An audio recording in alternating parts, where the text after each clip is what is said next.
Walter Mack. Hello, everybody. Okay, you're up. I'm on. First of all, I want to commend this board, the county council, to work with other conservation agencies and the citizens for putting this CPO together. We really appreciate you working with us to put this CPO together. Not only to develop the CPO, but make it a law. And a law is a law. So now, what's it up to you? You have to stick to your guns. You have to more or less do what a law is supposed to do and not permit this development to happen. Because I'm telling you, everybody is watching you. Locally, statewide, federal, national, and maybe even globally. They are watching to see what you would do. Because you got time now to really do something that's important in history. You have a time to show developers that you can save culture of indigenous people and yet provide a place where people can maintain their culture and history. Now, you did a good job in putting this together. It's saying that, you want to preserve the culture and this is our home. I've been taught that when you have a home, you don't let other people come in there and mess it up. So we got to make sure we do that.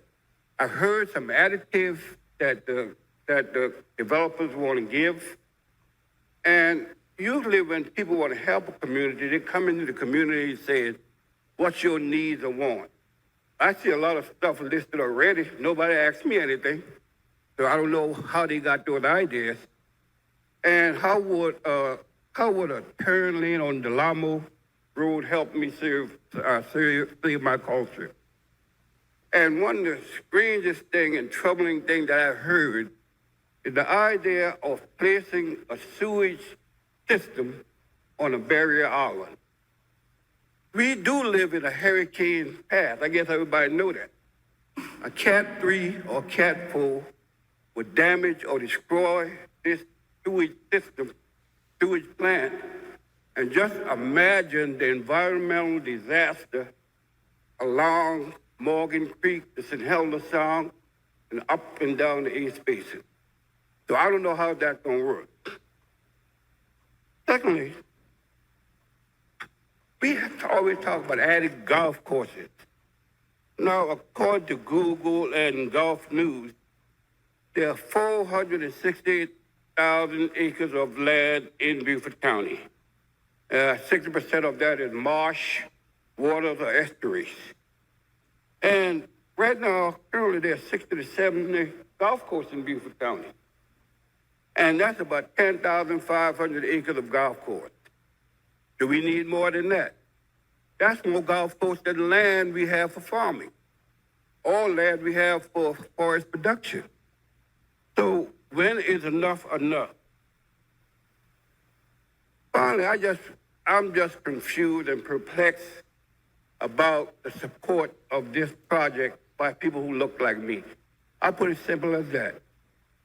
And I don't understand it, but all I can say is they need to look in the mirror, and I'm talking indirectly, they need to look in the mirror, and if they've been taught about preserving their culture and their history, what would your ancestors say to you when you try to support a project like this? And that's for the older person, and there's the old saying, you better remember where you came from.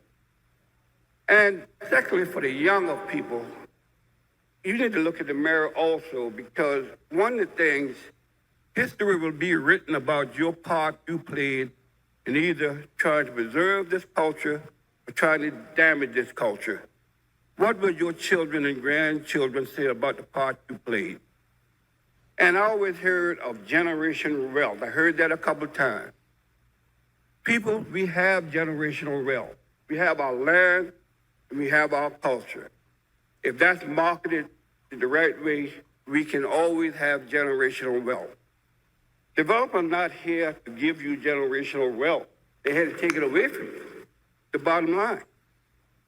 So I just want to end this by saying that, there's some, I just want people to be passionate about this development, and I just need for this council to make a historic effort and support and enforce your CPO law that you created. Thank you.